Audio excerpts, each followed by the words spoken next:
Hello friends, welcome to my channel. Friends, आप लोग का मेरे यूट्यूब चैनल में बहुत बहुत स्वागत है। हम लोग क्या देखेंगे? हम लोग शाम को 5 बजे आजकल क्या देख रहे हैं? हम लोग मेंस देख रहे हैं। जो एलटी में और जीआईसी में कैसे मेंस के क्वेश्चन आएंगे, हम लोग उसको देख रहे हैं। ठीक है, आप लोगों को पहले वीडियो में मिला होगा। आज मैं वीडियो लेकर के आई हूँ। कुछ क्वेश्चन को 200 शब्दों में लेकर के आई हूँ। कुछ क्वेश्चन ऐसे हैं जो 125 प्रश्न में है। आप 125 शब्द के हैं। आप लोग देखोगे कि कैसे 200 शब्दों में प्रश्न लिखे जा रहे हैं और कैसे 125 शब्दों में प्रश्न लिखे जा रहे हैं। आपको ये चीजें देख करके आइडिया होगा कि कैसे हम एग्जाम में लिखेंगे अगर ये प्रश्न आ जाए तो। ठीक है, इस तरीके से करके मैं 7-8 क्वेश्चन आप लोगों के लिए आज ले आई हूँ। आप लोग देखिएगा। आप लोग कहोगे मैम प्री के बारे में तो कुछ बताती नहीं है और मेंस की लगी सीधे तैयारी करने कराने। मैं आप लोगों को ये बता रही हूँ, जो भी लोग वीडियो देख रहे हो, अगर अच्छी खासी तैयारी है, कितने क्वेश्चन आएंगे? आप कहोगे मैम 150 क्वेश्चन आएंगे। आएंगे ना? इतना आप लोग सब जान रहे हो। 1/3 माइनस मार्किंग है। 1/3 का मतलब क्या हुआ? अगर 3 क्वेश्चन गलत होते हैं तो आपका एक सही हुआ क्वेश्चन माइनस हो जाएगा। इसका मतलब ये होता है, 1/3 का मतलब क्या हो गया? अगर आप 3 क्वेश्चन लगे लगे गलत कर देते हो तो आप अगर 20 क्वेश्चन सही किए हो और 30 क्वेश्चन गलत कर दिए, 23 क्वेश्चन आप टोटल किए हो, 20 क्वेश्चन आपका सही हुआ और 3 क्वेश्चन गलत हो गया, तो आप सही कितना मानोगे? 19 मानोगे। एक इसमें फिर से भी माइनस हो जाएगा। अब आपको समझ में आ रहा होगा। जो लोग नहीं समझ पा रहे हैं कि मैम 1/3 माइनस मार्किंग क्या है, बहुत सी ऐसी बच्चियां हैं जो नहीं समझ पा रही हैं, उनके लिए आज स्पेशली मैं ये वीडियो बना रही हूँ। ठीक है, और आप ये तो बता दिए मैम कि 1/3 पे माइनस मार्किंग होगा, 1/3 माइनस मार्किंग है। ठीक, तो कितने नंबर हम लोग ले आएंगे मैम तो क्वालिफाई हो जाएंगे? 150 में से एससी एसटी के स्टूडेंट हैं आप। अगर एससी और एसटी कैटेगरी के आप स्टूडेंट हैं तो आपको 53 क्वेश्चन करना होगा सही।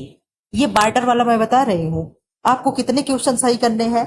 आपका 35 प्रश्न अगर सही होगा तो ही आयोग आपकी कॉपी को चेक करेगा, नहीं तो कॉपी नहीं चेक की जाएगी। तो आपका 35% जिनमें क्वेश्चन कितना होगा? 35 को उल्टा कर दो 53, यानी 53 प्रश्न अगर आपके राइट होते हैं निगेटिव काट करके, क्या 150 में से आप 53 क्वेश्चन सही करने के लायक नहीं हो? आप कहोगे मैम ये तो हम आंख बंद करके सही कर लेंगे। तो बताओ आप क्वालिफाई किए हो कि नहीं किए हो? इसीलिए मैं आप लोग की मेंस की तैयारी करा रही हूँ, क्योंकि मुझे मालूम है कि आप लोग प्री क्वालिफाई कर ही लेंगे। ठीक है, तो एससी एसटी के बच्चे कितने क्वेश्चन सही करेंगे?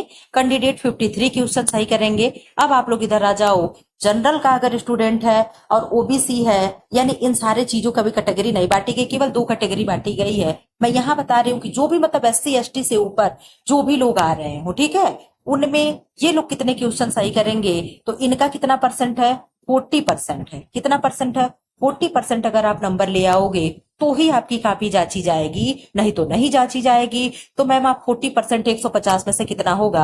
आप लोग सॉल्व करके देख लो। चलो छोड़ो, जाने दो, आप लोग को मेहनत लगेगी करने में। मैं बता दे रही हूँ, 150 क्वेश्चन में से अगर आप 60 क्वेश्चन सही करके आते हैं तो आप क्वालिफाई हैं। अब आप बता दो, क्या 150 में से 60 क्वेश्चन आप नहीं सही कर पाओगे? आप कर पाओगे, मैं जानती हूँ आप कर लोगे। इसीलिए तो मैं मेंस की तैयारी करा रही हूँ।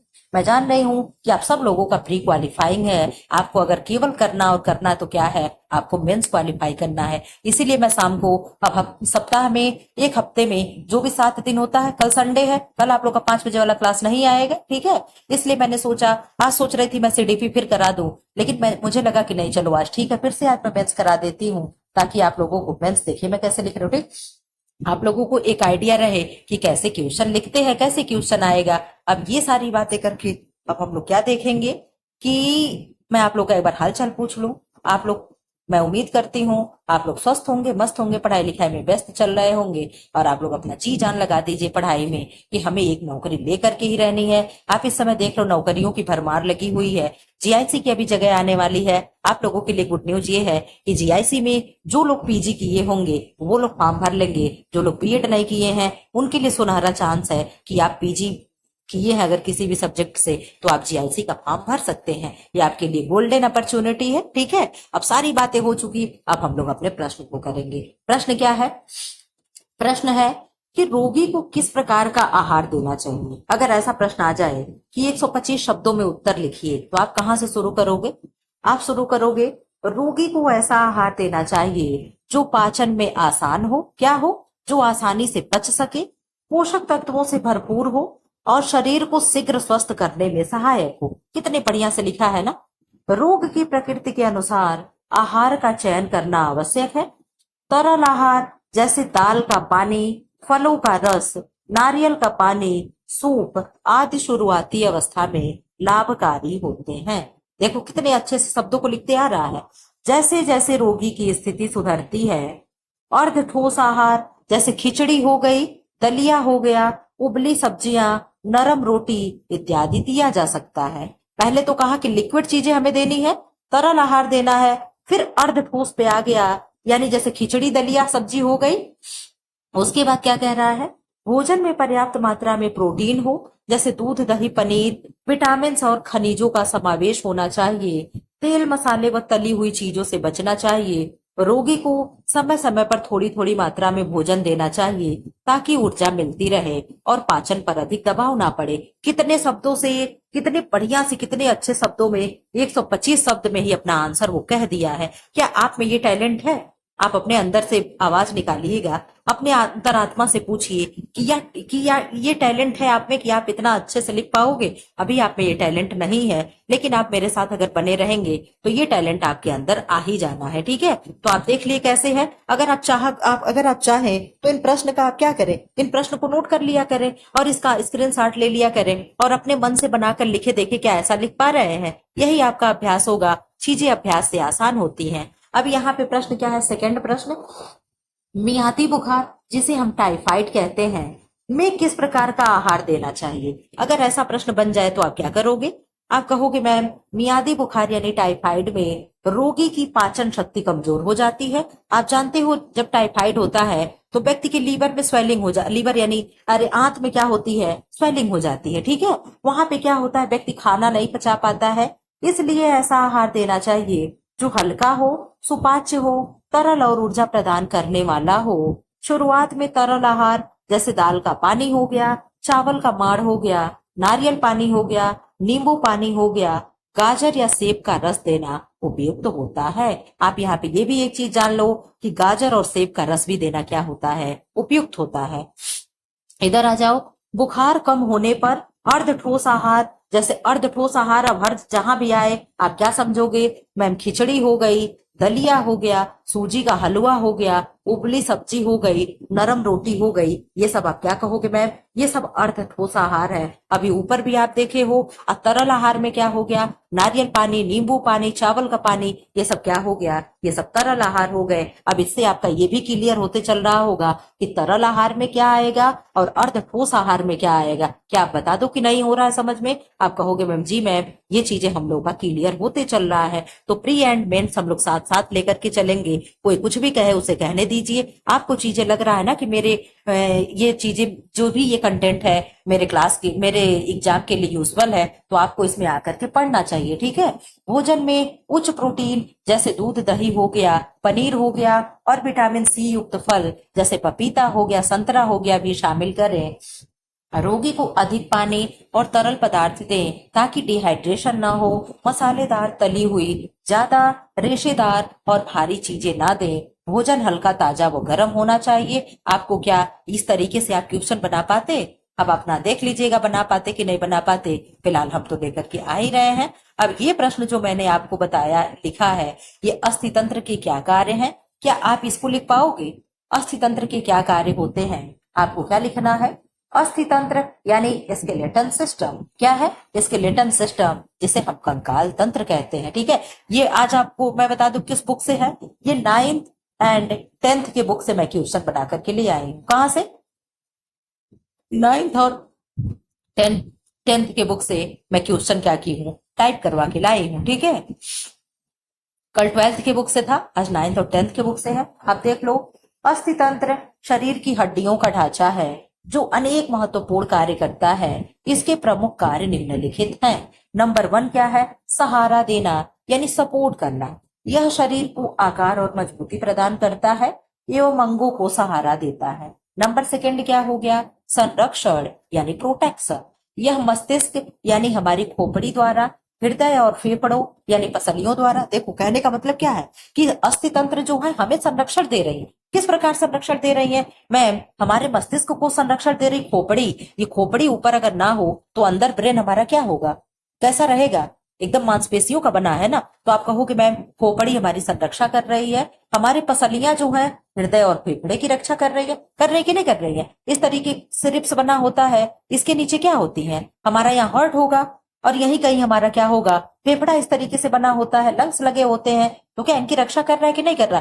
बिल्कुल कर रहा है मैम। तो ये क्या करेगा, जैसे कोमल अंगों की रक्षा करता है। नंबर 1 क्या करेगा, अस्थि कंकाल तंत्र क्या करेगा, सहारा देगा। नंबर 2 पे क्या करेगा, हमारे कोमल अंगों की रक्षा करेगा। कोमल अंगों की भी कैसे रक्षा कर रहा है, मस्तिष्क की रक्षा खोपड़ी कर रही है, पसलियां हमारे हार्ट एवं लंग्स की सुरक्षा कर रही हैं। तो इस तरीके से आपको भी बना करके लिखना है। नंबर 3 क्या है, गति में सहायता होता है। यानी हमारे अंदर अगर मूवमेंट करने की वो ना हो, हम कैसे मूवमेंट करेंगे? अगर हमारे अंदर स्केलेटन सिस्टम ना हो, हमारे शरीर में अगर हड्डियां ही ना हो, तो हम कैसे मूवमेंट कर पाएंगे? एक जगह से दूसरी जगह जाना हमारा पॉसिबल हो पाता है? कैसे पॉसिबल हो पा रहा है? अस्थि तंत्र की वजह से ही ये सारी चीजें पॉसिबल हो पा रही है। ठीक है, तो हड्डियां मांसपेशियों के साथ मिलकर शरीर की गति में सहायक होती है। नंबर 3 हो गया। नंबर 4 आप क्या लिखोगे, नंबर 4 रक्त निर्माण में, ब्लड फॉर्मेशन में भी सहायक होता है। अब कहोगे मैम ये कैसे आप कह रही हैं? आप कहते हो ना कि ब्लड का निर्माण कहाँ होता है, आप कहोगे मैम अस्थि मज्जा में। अगर ये हड्डी है, मोटी सी हड्डी है, हड्डियां हमारी खोखली होती हैं, इनके बीच में जो अस्थियों का मांस है यानी क्या हो गया, अस्थि मज्जा जो हो गया, इसी में तो हमारा ब्लड बनता है। आप कहोगे जी मैम इसको हम क्या कहते हैं, इसको हम बोन मैरो कहते हैं। क्या कहते हैं, MARROW। क्या होगा, इसी को हम बोन मैरो कहते हैं। और इसी बोन मैरो में यानी अस्थि मज्जा में क्या होता है, ब्लड का निर्माण होता है। छोटे बच्चों में कहाँ होता है, तो छोटे बच्चों में लीवर में होता है। और कहाँ होता है, एक एक ऑप्शन और है, आप लोग कमेंट बॉक्स में मुझे बताइएगा, मैं हमेशा आप लोगों को बताती चलती हूँ। क्वेश्चन नंबर 5 आप क्या करोगे, 5 क्या है, खनिजों का भंडार होता है, यानी मिनरल्स स्टोर होता है। मिनरल्स में किसको किसको स्टोर करेगा, कैल्शियम और फास्फोरस जैसे खनिज को संग्रहित करता है कि नहीं करता है? बिल्कुल मैम, हमारी हड्डियां जो होती हैं वो कैल्शियम और फास्फोरस को भी स्टोर करके रखती हैं। 6 नंबर पे आप क्या लिखोगे, ऊर्जा संग्रहण यानी फैट स्टोरेज करती हैं। पीली जो अस्थि मज्जा होती हैं वसा का भंडारण करती हैं। इस प्रकार अस्थि तंत्र शरीर की संरचनात्मक और कार्यात्मक स्वास्थ्य के लिए अत्यंत आवश्यक होती है। इस तरीके से आपको लिखने आ रहा है, आप कभी भी इस प्रश्न को नोट करके अलग से लिखिएगा, या आप लोग को एक बार मैं फिर से रिवाइज कराते चलूं। मैं क्वेश्चन को समराइज कराते हुए लेकर के आऊंगी। अस्थि तंत्र का क्या कार्य है, तो आप कहोगे मैम नंबर 1 सहारा देना, नंबर 2 संरक्षण देना, नंबर 3 गति में सहायता करना, नंबर 4 ब्लड का निर्माण करना, नंबर 5 खनिजों का भंडार करना, नंबर 6 ऊर्जा संग्रहण करना। इस तरीके से आप हेडिंग लगा करके आप लिखोगे। एग्जामिनर के कलम से आप 8 में से आप नहीं अगर 8 में 8 पाओगे तो 6 से 7 नंबर तो आपको एग्जामिनर रोक ही नहीं पाएगा, फटाफट आपको आंसर देगा, आपको नंबर देगा। ठीक है, जब इस तरीके से आप लिखना जानोगे तब, और ये लिखना आप तब संभव हो पाएगा। आप मेरे साथ लगे रहें, आप अपना भी प्रश्न लिख करके इस तरीके से आंसर लिखने का प्रयास करते रहें। ठीक है, यहाँ पे आ जाओ आप लोग। क्वेश्चन नंबर 3 है, हाथ की अस्थियों के नाम लिखिए। मैंने हाथ की अस्थि बताई, एक हाथ में कितने बोन होते हैं आप बता सकते हो? आप कहोगे मैम एक हाथ में 32 बोन्स होते हैं। शोल्डर से लेकर के और उंगली तक कितनी हड्डियां होती हैं, 32 हड्डियां होती हैं। आप कहोगे मैम कैसे कैसे 32 हड्डियां आप बता दी। ये अग्रभाग होगा, ह्यूमरस एक होता है, ठीक है, ह्यूमरस के बाद अल्ना एक होता है, रेडियस एक होता है, कलाई में हमारी 8 हड्डियां होती हैं। 8 3 कितना हो गया, 8 3 11 हो गया। मेटाकार्पल्स में 5 हड्डी होती है, कितना हुआ था, 8 5 13, 13 5 कितना हो गया, 14 15 16 17 18 हो गया। 18 और उंगली में कितनी हड्डी होती है, 14 होती हैं। 18 14 कितना हो गया, आप जोड़ ले। आप कहेंगे मैम 8 4 12 को 2 और कैरी 1 गई, 1 1 2 8 3 कितना हो गया, 32 हो गया। इस तरीके से आपको याद करना होता है। हो गया कि नहीं हो गया 32 हड्डी? आप कहोगे जी मैम हो गया। तो एक हाथ में कितनी हड्डी होगी आपकी, 32 होगी। यहाँ पे देख ले, 8 4 12 2 सही है। ऐसे आपको हड्डियों का पूरा गिन करके बता देना है। अब यहाँ पे चलो हम लोग देख लेते हैं क्या क्या है। हाथ की अस्थियां 3 प्रमुख भागों में बांटी जाती हैं। नंबर 1 अग्रबाहु, आज मैं यही 10th में पढ़ाई हूँ, मैंने कहा लाओ यही आप लोगों को क्वेश्चन बनाते चलो। ये 16 चैप्टर में दिया है, चैप्टर नंबर क्या है, 16 है। इस समय मेरे 10th क्लास में मेरे बच्चों का चैप्टर 16 चल रहा है, मैं पढ़ा रही हूँ। वहां पे उनका अस्थि तंत्र दिया है, वहीं से मैं ये क्वेश्चन बना करके आप लोगों के लिए लाई हूँ। 1 घंटी मेरी खाली थी, बैठे बैठे मैं ये क्वेश्चन बनाई हूँ। अब वहां से आकर के मैं घर पे आई हूँ, 2:54 हो रहा, आप लोग यहाँ पे टाइम देख सकते हो। मैं कितने बजे घर आई हूँ आपको बता दूं? मैं घर आई हूँ आप लोगों को 2:30 बजे मैं घर आई हूँ। मेरे पास कितना टाइम हुआ है, मैं जैसे ही आई हूँ कपड़ा उतार करके देखो 15 मिनट वीडियो भी हो गया, मैं तुरंत अपना वीडियो शूट करने लगी हूँ। ठीक है, आप लोग मेरे मेहनत को देख करके, फिर भी आप लोग, बहुत से लोग हैं ऐसे जो चैनल को सब्सक्राइब नहीं करते, वीडियो को लाइक तक नहीं करते हैं। कोई पूरा वीडियो 52-53 लोग देखेंगे, 2-3 लोग मुश्किल से लाइक करते हैं। खैर चलिए ठीक है, आप लोग अपना काम करिए, अब अपना काम करेंगे, कोई बात नहीं है। आप लोग को मेहनत वहनत कुछ नहीं दिखती है, कोई आप लोग के लिए क्या करता है, सब लोग आप लोग सेल्फिश हो। ठीक है, इधर आ जाओ आप। क्या है अग्रबाहु, जिन्हें फीमर, जिन्हें क्या कहते हैं, क्या कहेंगे, फोर आर्म कहेंगे। ठीक, की अस्थियां, ह्यूमरस हो गया, जिसे ऊपरी भुजा की हड्डी कहते हैं। मैं इस तरीके से बना दूं क्या? अगर ऐसे मैं बना दूं, ठीक, आप इस तरीके से समझ करके चलिएगा। यहां से अगर मैं ये पंजा बना दूं, आप समझ करके चलिएगा, कलाई हो गई, यहाँ पे 2 हड्डी होगी, ये 1 हड्डी होगी, यही क्या है, यही ह्यूमरस है। ठीक, एक रेडियस होती है, एक अल्ना होती है। तो अंदर की जो हड्डी होगी आपके शरीर में, अगर इस तरीके से मैं अगर ऐसे बना रही हूँ, ठीक है, इस तरीके से मैं बनाती, तो ये हाथ है, तो अंदर की हड्डी क्या होगी, अल्ना होगी, और बाहर की हड्डी क्या होगी, रेडियस होगी। तो ये अल्ना है, ये क्या है, रेडियस है। क्या है, अल्ना है, एक रेडियस होगा। ठीक है, इसको हम क्या कहेंगे, आप कहोगे मैम कलाई की हड्डी को हम कार्पल्स कहते हैं, इसमें 8 हड्डियां छोटी छोटी होती हैं। ये 5 हड्डियां जो ऐसे उंगली बना रही हैं, इन 5 हड्डियों को हम क्या कहते हैं, आप कहोगे मैम मेटाटार्सल्स कहते हैं। क्या कहते हैं, मेटाटार्सल्स कहते हैं। अब ये जो उंगली हो गई, उंगलियों में भी तो हड्डियां हैं। आप कहोगे मैम एक उंगली में 3 हड्डी होगी और अंगूठे में 2 हड्डी होगी, तो 3 चौक 12 हो गया, 12 2 14 हो गया, तो 14 हड्डी उंगली में हो गई। उंगली की हड्डी को हम कहते हैं फैलेंजेज। क्या कहते हैं, फैलेंजेज कहते हैं। इस तरीके से आपकी 32 हड्डी हो रही है। अब आपको समझना बहुत ही इजी हो गया होगा कि मैम हम लोग भी ऐसे बना करके चार्ट वहां पे एग्जाम में लिख देंगे। अगर आप ऐसे बना करके और ऐसे लिख दोगे, एग्जामिनर आपको टोटल नंबर आपको दे करके जाएगा। इस तरीके से बस जैसे मैं बनाई हूँ, आप थोड़ा अच्छे से हाथ बना देना और ऐसे डिस्क्राइब करके लिख देना कि ये अल्ना है, ये रेडियस है, ये कार्पल्स है, मेटाकार्पल्स है, फैलेंजेज है, एक उंगली में 3 हड्डी, अंगूठे में 2 हड्डी। देखो आपको नंबर मिलता है कि नहीं मिलता है। बट आपको जब आएगा तब तो लिखोगे। तो कलाई में कितनी हड्डी है, आप कहोगे मैं कलाई की हड्डी को कार्पल्स कहते हैं, 8 हड्डी है। इन सबका नाम क्या है, स्केफॉइड है, लियोनेट है, और क्या है, ट्रिक्वेंट्रम है, पाइसिफार्म है। इसी तरीके से एकदम 10th के बुक में दिया है, बहुत अच्छे से दिया है।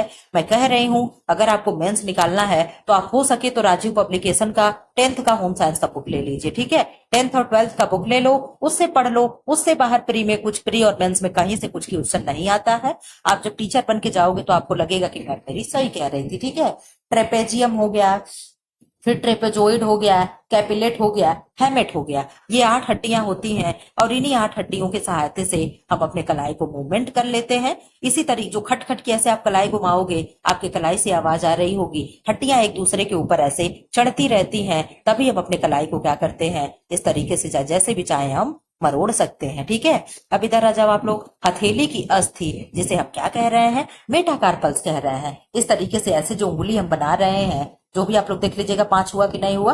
तो ये जो बनकर के आ रही, ये हड्डी जो मैं लाइन खींच रही हूँ, ये क्या है, मेटाकार्पल्स है। क्या है, मेटाकार्पल्स है। ठीक है, और ये जो आपकी उंगली हो गई ऐसे करके, ये जो उंगली मैंने बना दिया, आप कहोगे मैम इसमें कितनी हड्डी चढ़ी, अंगूठा मैंने मान लिया इधर से उल्टा हाथ है। ठीक है, आप देख लो, तो यहाँ पे 3 हड्डी हो गई, 3 तो 3 चौक 12 हो गया, अब 12 2 14 हो गया, तो 14 हड्डियां ये हो गई। इसको हम लोग क्या कहते हैं, इसको हम लोग फैलेंजेज कहते हैं। क्या कहते हैं, फैलेंजेज कहते हैं। देखो यहाँ पे दे रहा है, हर उंगली के लिए एक 4 उंगलियों की अस्थियां फैलेंजेज कहलाएगी। प्रत्येक उंगली में 3 अस्थियां, प्रॉक्सिमल, मिडल और डिस्टल होता है। 3 हड्डियां कौन कौन सी होती हैं, प्रॉक्सिमल होगा, मिडल होगा एंड डिस्टल होगा। ठीक है, अंगूठे में केवल 2 हड्डियां होती हैं। कुल मिलाकर के एक हाथ में 27 अस्थियां होती हैं। यहाँ पे 27 अस्थि दिया है इसलिए क्योंकि ऊपर ये जो यहाँ से हाथ शुरू हो रहा है हमारा, ऐसे जो शोल्डर से बन के आ रहा है, इसने शोल्डर को छोड़ दिया है। ठीक है, किसको छोड़ दिया है,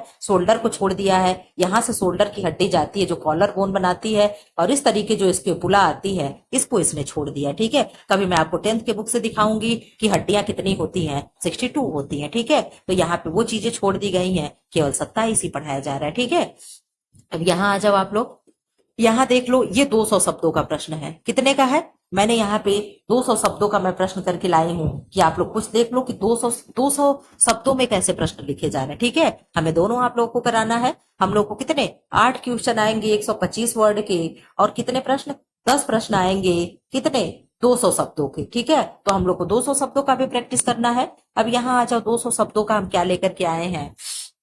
श्वसन तंत्र के प्रमुख अंग कौन से? अगर ऐसे प्रश्न आ जाए और 200 शब्दों में लिखना रहे तो आप क्या लिखोगे? पहले तो श्वसन तंत्र में कौन कौन भाग लेता है? आप कहोगे श्वसन तंत्र, जिसे रेस्पिरेटरी सिस्टम कहते हैं, के प्रमुख अंग निम्नलिखित हैं। नंबर 1 पे नोज यानी नाक आएगा। यह वायु को शरीर में प्रवेश मार्ग प्रदान करता है और उसे छानने, गर्म करने तथा नम करने का कार्य करता है। आप कहोगे मैम छानने का कार्य करता है, तो जी हाँ, जो हम लोगों के नाक में सीलिया होता है। अब कहोगे मैम सीलिया क्या होगा? तो जो नाक में बाल होते हैं उसको सीलिया कहते हैं। क्या कहते हैं? सीलिया कहते हैं। वो सीलिया क्या करता है? हमारे नाक में जो भी हवा आते हैं, जो भी वायु प्रदूषण होता है, जो भी प्रदूषित हमारे चीज में नाक में जा रहा है, वो क्या करता है? उसको रोक लेता है। ठीक है, तो ये क्या हो गया? इसीलिए इसको कहा जा रहा है कि छानने का कार्य करेगा। नासिका गुहा हो गया, यानी नोजल कैविटी हो गया। नाक तो इस प्रकार की संरचना जो है ये नाक हो गई, और ये जो चीजें नाक की बनी हुई हैं, ये सारी चीजें इधर का पार्ट इधर का पार्ट, ऐसे नाक बनता है ना, कुछ ऐसे अगर मान लो तो ये तो आपका सीधे सीधे नाक हो गया, लेकिन इधर का जो हिस्सा होगा, इधर का हिस्सा होगा, इसको हम नोजल कैविटी कहते हैं। जिस तरीके से ऐसे अगर हम बना दें, ठीक है, तो इस तरीके से मुंह हो गया। आप कहोगे मैम ये कैसा सुअर जैसे मुंह बना दी? ठीक, इस तरीके से मैं देखती हूँ, मुझे बनाने नहीं आता ना मेन चीज वही। चलो ठीक, अगर इस तरीके से मैं बना दी, ये नाक हो गया, तो इसको तो हम माउथ कहेंगे, मुंह कहेंगे, और जो अंदर की ये चीजें हो गई, इसको हम बक्कल कैविटी कहते हैं। क्या कहेंगे? मुख गुहा कहेंगे, यानी बक्कल कैविटी कहेंगे। अगर इसको हम नोज कहते हैं, क्या कहेंगे? NOSC, नोज कहेंगे। तो ये जो अंदर की चीजें, इसे हम नोजल कैविटी कहते हैं, यानी नासा गुहा कहते हैं, नासिका गुहा कहते हैं। आपको ये नहीं पूछेगा कि मैम बक्कल कैविटी क्या होता है और नोजल गुहा क्या होता है। अब आपको बहुत अच्छे से समझ में आ गया होगा, ठीक है, कि मुख क्या है, मुख गुहा क्या है, नोज क्या है, नोज गुहा क्या है, नहीं नासिका गुहा क्या है। क्लियर है? am I right? आगे बढ़ चले, तो आप बता दो कि नासिका गुहा, जिसे नोजल कैविटी कहते हैं, यह क्या करेगा? धूल, कीटाणुओं तथा अन्य कणों को रोककर शुद्ध वायु फेफड़ों तक पहुंचाती है। नंबर 3 क्या हो गया? गला, जिन्हें हम फेरिंग्स कहते हैं। क्या कहते हैं? फेरिंग्स कहते हैं। यह भोजन और वायु के लिए एक सामान्य मार्ग है। क्या है? मैं आप लोग को हमेशा बताती हूँ कि इस तरीके का जो भी मुंह बना दो, हमें तो आता ही नहीं है ना, इस तरीके का बना दिए। यहाँ से एक क्या हो गया? नाक से निकल करके आ रहा है, एक मुख से निकल करके आ रहा है। ये दोनों पाइप क्या होती है? एक साथ ऐसे मिल जाती हैं, ठीक है, और यहाँ से बट जाती हैं, ऐसे बट जाता है। यहाँ एक ढक्कन होता है, ये ढक्कन का क्या नाम है? एक दिन मैं बताई थी, आप लोग को याद हो तो कमेंट बॉक्स में कर दीजिए। इसका नाम है, मैं इसका नाम क्या है? इपीग्लॉटिस। इस ढक्कन का क्या नाम है? इपीग्लॉटिस नाम है। यही ढक्कन जब यहाँ से आप सांस लेते हो नाक से, तो खुलता है, बिंड पाइप में जाता है, ये श्वास नली है, और ये फूड पाइप है, यानी भोजन नली है। यहाँ तक दोनों एक होते हैं, यहाँ से बट जाते हैं। तब यही ढक्कन क्या होता है? जब आप सांस लेते हो तो ये ढक्कन खुल करके सांस जाता है। जब आप खाना खाते हो तो ये ढक्कन उठ करके पिंड पाइप को, यानी श्वास नली को ढक लेता है, और फूड पाइप खोल देता है। तो खाना इस तरीके से सरकते सरकते हमारे क्या होता है? लीवर में आ जाता है। लेकिन ये जो चीजें, लीवर यानी छोटी आंत, जो भी चीजें समझ ले, पाचन तंत्र में आ जाता है। लेकिन यहाँ पे क्या होता है? दोनों एक होता है। तो यही फेरिंग्स और लेरिंग्स क्या होती हैं? एक होती हैं। अब आपको समझ में आ रहा होगा, मैं आगे बढ़ रही हूँ, ठीक है। तो क्या होगा? यह भोजन और वायु के लिए एक सामान्य मार्ग है। स्वर तंत्र, जिन्हें हम लैरिंग्स कहते हैं, इसे आवाज का डिब्बा भी कहते हैं। यह वायु को श्वास नली में प्रवेश करने में सहायता करता है। ठीक है, हम लोग जल्दी जल्दी कर ले, 3:03 हो गया। 5 बजे आप लोग का, अभी मैं तुरंत ये वीडियो अपलोड कर रही हूँ, तो रिकॉर्ड कर रही हूँ, फिर मुझे अपलोड भी करना है। फिर आप लोगों का कल संडे है, संडे स्पेशल भी मुझे वीडियो रिकॉर्ड करना है। मुझे बहुत काम करना है आज, बिल्कुल मान लीजिए मुझे रेस्ट नहीं मिलेगा। कल संडे है, कल ही थोड़ा बहुत रेस्ट मिलेगा तो मिलेगा। आप लोग ऐसे भी जानते हो संडे एक दिन छुट्टी मिलती है, उसमें भी तमाम चीजें रहता, अपना सारे कपड़े धो लो, ये करो वो करो, 1000 काम रहते हैं। खैर चलिए, कुछ नहीं, जब जिम्मा ले लिया आप लोगों को पास कराने का, तो भाई मुझे कुछ तो करना ही पड़ेगा। आप लोग का भरोसा मुझ पे बनते जा रहा है, लेकिन आप लोगों से रिक्वेस्ट है, जो बच्चे सब्सक्राइब ना किए हो चैनल, प्लीज वो सब्सक्राइब कर दें। आप लोगों को लगता है ना कि मुझे नहीं मालूम चलता होगा कि कौन सब्सक्राइब किया कौन नहीं, मैं झूठ बोल दूंगी कि मैंने कर लिया है। जो लोग सब्सक्राइब चैनल किए होते हैं मुझे सब दिखता है कि कौन सब्सक्राइब किया कौन नहीं सब्सक्राइब किया है। बस यही है कि मैं क्लास में नाम नहीं लेना चाह रही हूँ। अगर नाम ले लूंगी तो आप लोग समझ जाओगे कि मैं सच में जान रही है, और जरूरत पड़ी तो मैं नाम भी लूंगी, ये समझ लीजिएगा। क्योंकि मैं मेहनत कर रही हूँ तो आपसे मैं भी कुछ अपेक्षा रख सकती हूँ, ठीक है। इधर आ जाओ। श्वास नली आप लोग पढ़ लिए, यह एक नली है जो हवा को फेफड़ों तक पहुंचाती है। नंबर 6 क्या है? श्वास नलिकाएं हैं जिन्हें हम ब्रोंकाई कहते हैं। यह श्वास नली से निकलने वाली, ब्रोंकाई किसे कहेंगे? इस तरीके का ऐसे जो संरचना होता है, ये जो लंग्स बना है, यही क्या है? ये ब्रोंकाई है। ये क्या है? ये ब्रोंकाई है, ठीक है। ये क्या है? ये ब्रोंकाई है, ठीक है। यही क्या है? दो भागों में बंट जा रहा है, ठीक है। ये क्या है? ये ब्रोंकाई है, और यही आकर के दो उपशाखा में बंट जा रहा है, दोनों फेफड़ों में चला जा रहा है, ठीक है। ये क्या है? इस तरीके से दोनों फेफड़े में आ गया। यही क्या है? ये ब्रोंकाई है, ये ब्रोंकस है। आपको ये चीजें क्लियर करना पड़ेगा। और अगर ऐसे पूछ दे कि स्वर तंत्र को बताइए, तो ऐसे आप फेफड़ा बना करके सारी चीजें इतने अच्छे से बना दीजिएगा कि एग्जामिनर देख करके एकदम तुरंत आपको नंबर दे दे और आपका मेंस निकल जाए, ठीक है। तो यहाँ पे क्या हो गया? श्वास नलिका हो गया, जिसे ब्रोंकोलस कहते हैं। ये क्या है? ये ब्रोंकस की सूक्ष्म शाखाएं होती हैं जो वायु कोषों तक हवा पहुंचाती हैं। वायु कोष, जिन्हें हम एल्वुलाई कहते हैं। इस तरीके का हम संरचना बनाए, ऐसे अगर संरचना बना दे, और ये जो अंगूर की गुच्छा है, यही क्या है? यही वायु कोष होती है। क्या है? यही वायु कोष है, यही एल्वुलाई है। जो दे रहा है क्या है? यही एल्वुलाई है। यही एल्वुलाई में क्या होता है? गैसों का विनिमय होता है। विनिमय मतलब मैम गैसों का आदान प्रदान होता है। यहाँ पे ऑक्सीजन दे दी जाती है और कार्बन डाइऑक्साइड ले ली जाती है, ठीक है। यही प्रक्रिया होता है, तभी क्या होता है? तो ऑक्सीजन हमारा मतलब शुद्ध होता है, ठीक। फेफड़े, जिन्हें लंग्स कहते हैं, यह मुख्य श्वसन अंग है। मुख्य श्वसन अंग क्या है? हमारे लंग्स हैं। बाकी चीजें क्या है? सहायक हैं। लेकिन लंग्स क्या है? मुख्य अंग क्या है? हमारा लंग्स है, ठीक है। ऑक्सीजन को रक्त में, कार्बन डाइऑक्साइड को बाहर निकालता है। यानी ऑक्सीजन फेफड़ा क्या करता है? ब्लड में क्या करेगा? O2 को मिक्स करेगा और CO2 को निकाल करके बाहर फेंक देता है, ठीक है। नंबर 10 हो गया, डायाफ्राम हो गया। आप कहोगे मैम डायाफ्राम क्या हो गया? अगर मैं इसे इरेज कर दूं, इरेज उरेज करने तो मुझे आता ही नहीं, सच बता दे आप लोगों को। पर चलिए कोई बात नहीं है। इरेज करने के लिए पता नहीं कहाँ से इसको चौड़ा करते हैं, मुझे नहीं आ रहा। चलो खैर छोड़ दो, यहाँ से इरेज नहीं होगा, मैं करते रह जाऊंगी। तो यहाँ पे ये जो ये ऐसे संरचना बनी है, इस तरीके की ऐसे नीचे क्या होती है? डायाफ्राम बनी होती है। आप लोग कभी भी फेफड़े का संरचना देखिएगा, मैं कई वीडियो में आप लोग को दिखा चुकी हूँ। ऐसे यहाँ पे फेफड़ा हो गया, इस तरीके से ऐसे इसको नीचे ढके हुए रिब्स होता है, यानी पसलियां होती हैं। इसी के नीचे क्या? डायफ्राम होता है। हमारे पेट के नीचे जो ऐसे हम पेट ऐसे अपना आप लोग पेट छुइए और सांस को ऊपर खींचिए, ये जो पसलियों के नीचे जो दिख रहा है, यही डायफ्राम है। ऊपर हम लोग खींचे, ऐसे पेट हम लोग का ऊपर हो गया, ये क्या हो गया? यही डायफ्राम सरक करके ऊपर चला जाता है। इसे हम क्या कहते हैं? डायफ्राम कहते हैं, ठीक है। यह एक पेशी झिल्ली है जो श्वसन में सहायक होती है।